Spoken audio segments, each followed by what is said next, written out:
This story is very meaningful. Everyone should hear it. Listen to Brian tell the story. 3 years ago, my life shattered in a single moment, and it all started with a scream that still echoes in my head. My sister Gemma accused me of stealing her engagement ring, a dazzling diamond heirloom from her fiancé Tom's wealthy family, and my parents, John and Lisa, believed her without a second thought. I stood there in our cramped Ohio kitchen, my heart pounding like a drum, my palms sweaty, as Gemma's voice sliced through the air, shrill and venomous. "You took it, Elliot. I know you did." Her eyes burned with something I couldn't place. Anger, yes, but maybe something darker. I was 23 then, just a guy trying to figure out life, working part-time at the local grocery store, living in the shadow of Gemma's golden success. Now, at 26, I'm telling you this story from a rented room I've clawed my way into, a room that smells faintly of mildew and echoes with the hum of a new life I've built from nothing. My name's Elliot, and I'm not the kid I was back then, laid back, trusting, always trailing after Gemma like a loyal puppy. I've learned the hard way that family isn't always what it seems, and the truth can take years to crawl out of the dark. That scream wasn't just the start of my exile. It was the gunshot that launched a mystery. I'm still unraveling, one that's led me to question everything, even the man Gemma swore she'd marry. That day in the kitchen, the air felt thick, like it was pressing down on me. I'd been upstairs in my room, lost in a video game, the kind of escape I needed from a life that felt stalled. Gemma had come home from a shopping trip with Mom, their laughter floating up the stairs like a reminder of how distant I'd grown from them. Then came the scream. I bolted down, my socks slipping on the worn wooden steps, and found Gemma in a fury, her hands trembling as she pointed at the empty spot on the counter where she swore she'd left her ring. "It was right here," she yelled, her voice cracking. "I took it off to do the dishes, and now it's gone, and you were the only one here." I froze, my mouth dry, words stumbling out in a weak defense. "I didn't touch it, Gemma. I was upstairs the whole time." But she didn't hear me, or didn't want to. Her face twisted and she spat. "You've always been jealous of me, haven't you? My job, my life, Tom, everything I've worked for." Jealousy? Sure, I'd felt it sometimes, watching her breeze through college on a scholarship while I fumbled through community classes, but stealing? That wasn't me. Mom and Dad burst in minutes later, groceries still in their arms, and Gemma didn't waste a second. She spun her story like a prosecutor, tears streaking her makeup, and I watched in horror as their faces shifted. Mom's crumpling into sobs, Dad's hardening into that disappointed stare I'd seen too many times. "Elliot," Dad said, his voice low and heavy, "if you did this, just admit it. We can figure it out." My chest tightened, a knot of panic and betrayal twisting inside me. "I didn't do it," I shouted, but it was like yelling into a void. They didn't believe me. Mom clutched Gemma, whispering, "How could you hurt her like this?" And I wanted to scream that I hadn't, that I was the one hurting, watching my family turn on me like I was some stranger who'd broken in. They tore my room apart that afternoon, Dad flipping my mattress, Mom rifling through drawers, Gemma hovering like a hawk. When she found the $300 I'd stashed in an old sock, money I'd saved for months from my grocery gig, she pounced. "See? He sold it already," she cried, holding it up like evidence in a courtroom. I lunged forward, desperation clawing at me. "That's for school, Gemma. I've been saving it, you know that." But no one listened. Dad's jaw tightened, and Mom just shook her head, tears dripping onto the floor. They didn't find the ring, but they didn't need to. In their eyes, I was guilty. The next few days were a blur of accusations and cold shoulders. I'd catch Gemma glaring at me across the dinner table, her fiancé Tom sitting beside her, his polished lawyer smile never quite reaching his eyes. He didn't say much, just watched, but something about him set me on edge, like he knew more than he let on. Mom kept crying, Dad kept lecturing, and I kept pleading, my voice hoarse by the end. "I didn't take it. Why won't you trust me?" No answer, just silence or threats. "We'll call the police if you don't confess," Dad warned one night, his fists clenched. I felt trapped, a cornered animal in the only home I'd ever known. The air in the house grew heavier each day, thick with suspicion and unspoken words, and I started noticing things I hadn't before. Little glances between Gemma and Tom, the way Mom's hands trembled when she poured coffee, Dad's quiet pacing in the hallway late at night. It was like they were all hiding something, and I was the only one left in the dark. That first night after the accusation, I couldn't sleep. I lay on my bed, staring at the cracked ceiling, my mind racing. Every creak of the old house felt like an accusation, every shadow a judge. I kept replaying Gemma's scream, her wild eyes, the way she'd lunged at me like I'd ripped her whole life away. We'd been close once, summers climbing that gnarled oak out back, her making up wild stories about pirates and hidden treasure, me trailing behind with a stick for a sword. Where had that Gemma gone?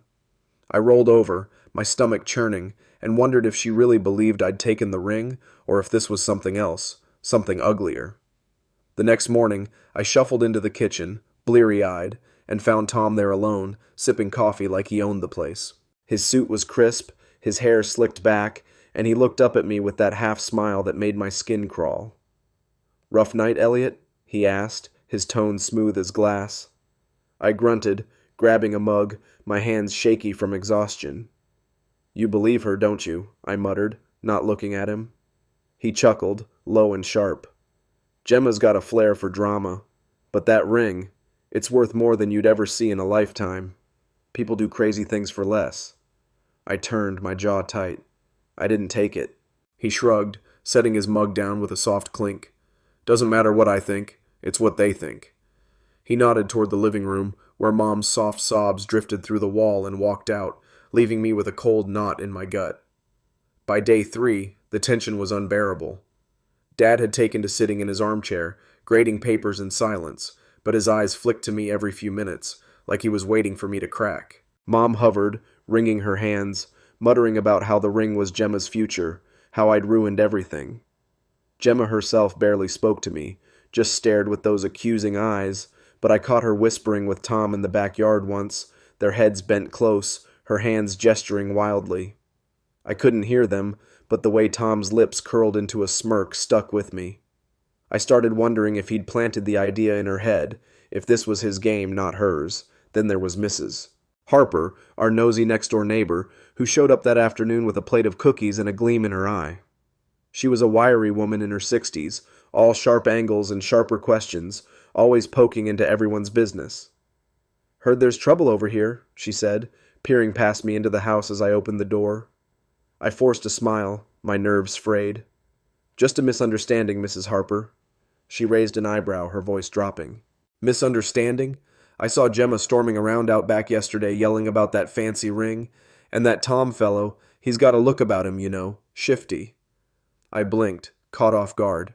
"Shifty?" She nodded, leaning in. "Seen him sneaking around late at night once or twice near the garage. Thought he was just restless, but now, makes you wonder." She patted my arm and left, her words buzzing in my head like flies. That night I couldn't shake what she'd said. Tom? Sneaking around? I waited until the house was quiet, then slipped outside, the cold March air biting at my face. The garage loomed dark and silent, its windows streaked with grime. I crept closer, my heart thudding, and peeked inside. Nothing. Just Dad's old tools and a stack of boxes. But as I turned to leave, I spotted something glinting in the grass near the oak tree. A cheap keychain, the kind Tom always carried, with his firm's logo etched on it. My breath hitched. Had he been out here? Why? I pocketed it, my mind spinning, and hurried back inside before anyone noticed. The next day, things got worse. Dad called me into the living room, his face carved from stone. "We're giving you one last chance, Elliot. Tell us where the ring is, or we're done." Mom stood behind him, her eyes red, and Gemma lingered by the stairs, arms crossed. I felt the walls closing in, my throat tight. "I don't have it," I said, my voice breaking. "I never did." Dad's fists clenched, and he stepped closer, his shadow swallowing me. "Then why'd we find that money in your room? You think we're stupid?" I shook my head, tears stinging my eyes. "It's mine. I earned it." But he didn't budge. 2 days, he said. "Pack your things and go." The words hit me like a sledgehammer, and I stood there, frozen, my breath shallow, the room spinning. Mom let out a choked sob, her hands pressed to her mouth, but she didn't speak up for me. Gemma's eyes flicked away, her jaw tight, and I wondered if she felt anything at all, or if she was just glad to be rid of me. I stumbled back to my room, my legs shaky, and slammed the door. My chest heaved, a mix of rage and despair clawing at me. 2 days? 2 days to pack up my entire life and vanish? I sank onto the bed, my hands trembling as I gripped the edge of the mattress. The walls felt alive, whispering accusations, and I couldn't shake the image of Dad's face, cold, unyielding, like I was some delinquent he'd caught red-handed. I'd always known he favored Gemma, the star student, the debate captain, the one who made him proud. Me? I was the quiet one, the slacker who barely scraped by, but I'd never thought he'd turn on me like this. I buried my face in my hands, tears hot against my palms, and tried to figure out how it had all gone so wrong. Downstairs I could hear them, Mom's muffled crying, Dad's low grumble, Gemma's sharp voice cutting through. "He's lying, Dad. You know he is," she said, and I wanted to scream. Lying? I'd spent hours that week replaying every second of that day, the game I'd been playing, the clatter of dishes Gemma had been washing, the way she'd stormed in from shopping with Mom.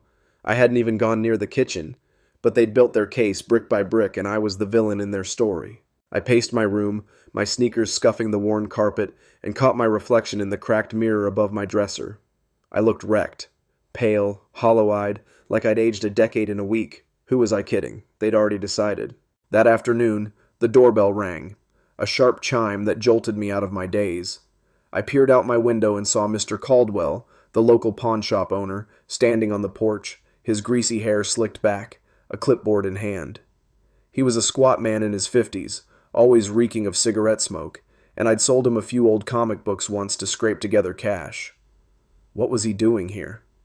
I crept downstairs, staying out of sight, and heard Dad let him in. "John," Mr.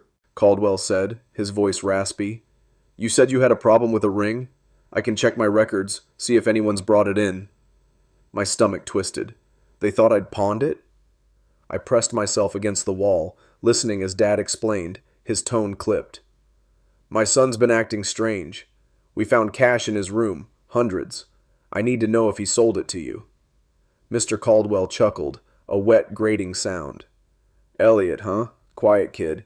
Don't peg him for a thief, but I'll look. That ring's worth a pretty penny. 5 grand? Easy." 5 grand. The number echoed in my head, and I felt sick. They really believed I'd stoop that low. Mom's voice piped up, shaky. "Please, just check, Eddie. We need to know." I couldn't listen anymore. I slipped back upstairs, my heart pounding, and dug out the sock where I'd hidden my savings. $300, not thousands, earned from endless shifts bagging groceries and dodging rude customers. I clutched it, my knuckles white, and wondered how I'd prove it. They'd already called Mr. Caldwell. Next would be the cops, just like Dad threatened. I was running out of time. Later that evening, Lucy showed up again. She'd been over almost daily helping Gemma with wedding stuff, place cards, dress fittings, all the things I couldn't care less about. I was in the backyard, sitting under the oak tree, trying to breathe when she found me.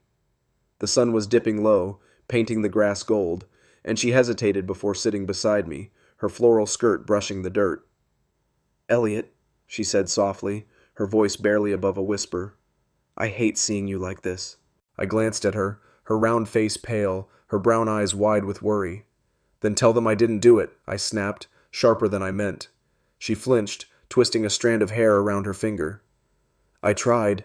Gemma won't listen. She's obsessed. But I keep thinking about Tom." I frowned, my pulse quickening. "What about him?" She leaned closer, her breath warm against the chilly air. "That day, before she screamed, I saw him in the kitchen. He was by the sink, messing with something. I thought it was a dish, but now, what if it was the ring?" My mind raced. "Why would he do that?" I asked. She shrugged, her shoulders hunching. "I don't know. He's been weird lately, secretive. I caught him on the phone last week arguing with someone about money. He didn't see me, but it sounded bad." She stood, brushing off her skirt. "Just watch out, okay? I've got a bad feeling." Her words gnawed at me all night. Tom, with his smug grin and expensive suits, hiding something? I thought about the keychain I'd found by the garage, the way he'd dodged my questions. I barely slept, my dreams a tangle of Gemma's screams and Tom's laughter, and when I woke, my head throbbed with a dull ache. I had 1 day left, 24 hours before I'd be homeless, cast out like trash. I decided to confront Gemma, one last shot at the truth. I found her in her old room, surrounded by wedding magazines, her engagement photos pinned to a corkboard, her and Tom, all smiles and lies. She looked up as I barged in, her face hardening. "What do you want, Elliot?" she said, her voice ice cold. I took a deep breath, my hands clenched. Tell me the truth, Gemma. Did you lose the ring? Did Tom do something? I'm not leaving until you talk. She stood, her eyes flashing. You're delusional. I know you took it. Stop pretending. But there was a crack in her voice, a tremble, and I pressed harder. Lucy saw Tom in the kitchen. What's he hiding? Her face paled, just for a second before she recovered. Get out, she hissed, shoving past me. I grabbed her arm, desperate. Gemma, please. She yanked free, her voice rising. You're ruining everything. Just go. She stormed out, leaving me alone with her perfect little world, my hope crumbling. That night I packed. My hands shook as I stuffed clothes into my bag, my laptop, a faded photo of me and Gemma as kids, smiling, carefree, a lifetime ago. Ryan had texted, offering his couch, and I clung to that lifeline, but my chest ached with every item I folded. This was it. My family, my home, gone. I heard footsteps outside my door and froze, expecting Dad's final lecture, but it was Mom. She slipped in, her face streaked with tears, a tissue crumpled in her hand. Elliot, she whispered, I don't know what to believe anymore, but I hate this. I looked at her, my throat tight. Then why won't you fight for me? She shook her head, her voice breaking. I can't. Gemma's so sure, and your father, he's made up his mind. She reached for me, but I stepped back, my anger flaring. I needed you, Mom, not her. She sobbed harder, fleeing the room, and I was alone again. The next morning, I left. The sky was gray, the air sharp with early spring chill, and I walked out that front door with my bags, my boots crunching on the gravel drive. Gemma watched from her window, her silhouette still, and I couldn't tell if she was gloating or grieving. I didn't look back. Ryan picked me up in his beat-up truck, his grin wide despite the mess. We'll figure it out, man, he said, tossing my bag in the back. I nodded, but as we drove away I couldn't shake Lucy's warning. Mr. Caldwell's visit, the keychain in my pocket. This wasn't over, not by a long shot. The town blurred past, the familiar streets I'd grown up on fading into a haze, and I felt a strange mix of relief and dread coiling in my chest. Relief to be free of the suffocating weight of their distrust, dread because I had no idea what came next. I clutched that keychain in my fist, its edges digging into my palm, a tiny piece of a puzzle I didn't yet understand. Ryan's apartment was a shoebox, peeling paint, a sagging couch, the faint smell of motor oil from his mechanic days lingering in the air. He handed me a beer as I dropped my bags, his hazel eyes crinkling with that easy optimism I envied. You're tougher than they think, Elliot, he said, flopping onto a mismatched chair. They'll see it someday. I forced a smile, popping the can open, but my mind was elsewhere. On Tom's smug face, Lucy's nervous whispers, the way Gemma's voice had cracked when I'd pushed her for the truth. Tougher? Maybe.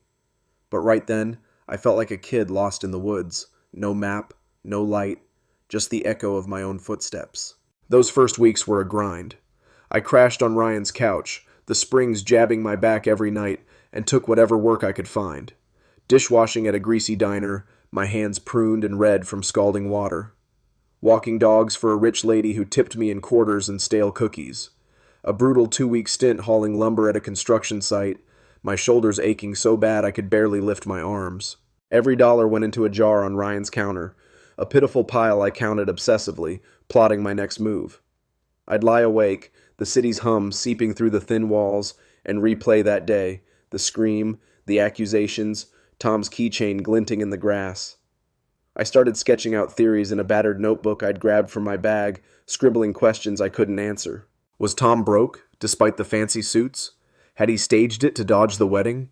Or was Gemma covering for him, too proud to admit she'd picked a snake? One night, Ryan caught me hunched over the notebook, my pencil scratching furiously. Still on that, huh? He said, peering over my shoulder. I slammed it shut, my face heating up. Just thinking, I muttered. He raised an eyebrow, then slid into the chair across from me. Look, man, I've seen guys in the army lose it over less. You're not crazy. This stinks. But you've got to live, too. Don't let it eat you. I nodded, his words sinking in slow, but the fire in me wouldn't die. I needed answers, even if they were years away. Months blurred into a routine. I landed a job at a warehouse outside town, heaving boxes until my muscles screamed, but the steady pay let me rent a room in a shared house with a couple other workers, Nate and Carlos, quiet guys who minded their own business. The place was a dump, leaky faucets, a fridge that groaned like it was dying, but it was mine. I'd sit on my lumpy mattress, staring at the water-stained ceiling, and feel a flicker of pride beneath the hurt. I'd made it this far without them. I stopped answering Mom's voicemails, her tearful pleas fading into static. Dad's texts, short, gruff, "We need to talk," went unread. Gemma showed up at the warehouse once, her heels clicking on the concrete, but I ducked behind a stack of pallets and let her leave. I couldn't face her, not with that knot of betrayal still lodged in my throat. At work, I met Mindy, a 28-year-old whirlwind with a sharp tongue and a nose for trouble. She started as a forklift driver, all wild curls and louder-than-life laughs, and we clicked fast. One slow shift, I spilled the whole story over lukewarm coffee in the break room, her eyes widening with every word. "No way," she said, slamming her cup down. "That's some soap opera crap. Tom's your guy. I'd bet my next paycheck he's hiding something." I shrugged, but her certainty lit a spark. She started digging, poking around online, chatting up anyone who'd listen. "Give me time," she'd say, grinning. "I'll crack this." Life settled, rough but steady. I got promoted to shift supervisor, started online business classes, built a circle with Nate, Carlos, and Mindy, beer runs, bad TV, a makeshift family I hadn't expected. But the past clung like damp rot. Holidays were the worst, families clogging the streets, Christmas lights mocking me with their glow. I'd walk past our old house sometimes, just to see, and once caught Gemma in the yard, her face pale, her hands twisting together. She didn't see me, and I didn't stop. 3 years later, it all broke open. I was at my desk, halfway through a management assignment, when an email from Dad pinged my inbox. "We need to talk." My finger hovered over delete, my pulse thudding, but something, curiosity, exhaustion, made me open it. Short, blunt, the ring was found. I called him, my voice tight, and he sounded old, broken. "Plumber Joe pulled it from the garbage disposal," he said. "Gemma knocked it in by accident. We're so sorry, Elliot." I hung up, my hands shaking, a tidal wave crashing through me. Vindication, hot and bright, then fury, cold and sharp. 3 years, 3 damn years, and they'd let me rot. Mindy was on it like a bloodhound. "Accidental, my ass," she said, pacing my room. "Tom's got lawyer hands, slippery. Bet he ditched it to frame you." She dug up dirt. Tom sued for fraud years back, a hushed-up mess about cooked books. I tracked him down at his usual bar, neon buzzing overhead, and cornered him. "You knew," I said, my voice low, trembling. He smirked, swirling his drink. "Smart kid. No proof, though." I wanted to smash that glass into his face, but I walked away, his laugh burning my ears. I met them at a coffee shop a town over, my nerves raw. Mom burst into tears when she saw me, older now, gray streaking her hair. Dad slumped, his shoulders heavy. Gemma couldn't meet my eyes, smaller somehow, less invincible. "We failed you," Dad said, his voice rough. "I was blind." Mom sobbed. "Your room's the same. I prayed you'd come back." Gemma whispered, "I ruined us, Elliot. I'm so sorry." I sat there, my coffee cold, my heart a battlefield, anger screaming, longing whispering. "I need time," I said, standing. Mom reached for me, but I pulled back, the hurt too fresh. Weeks later, a job offer landed, a logistics gig, 2 states away, better pay, a clean slate. I told them over dinner, one of those awkward family attempts at normalcy, and Mom cried again. Dad nodded. Gemma begged me to stay. "I'm losing you," she said, her voice cracking. I looked at her, my sister, my betrayer, and felt the weight lift. "I need this," I said. Therapy helped. I started after the coffee shop, unraveling the mess of trust and rage. My counselor said forgiveness isn't forgetting, it's freeing yourself, and I'm trying, slow and messy. Now, I'm packing. My bags sit by the door, the keychain on my desk, a relic I'll leave behind. I'll keep in touch, calls, maybe visits. But this is my life now, built from scratch, scarred but solid. Tom's secrets? They're his to choke on. I've learned family isn't just blood, it's who stands by you when the world falls apart. Ryan, Mindy, even Lucy, they're my people. And me? I'm stronger than I knew. So, what do you think? Should I have stayed, fought harder for the truth, or was walking away the right call? Drop your thoughts below. I read everyone. Hit subscribe if you haven't, and ring that bell for more real-life chaos. Thanks for sticking with me. This one's been a ride.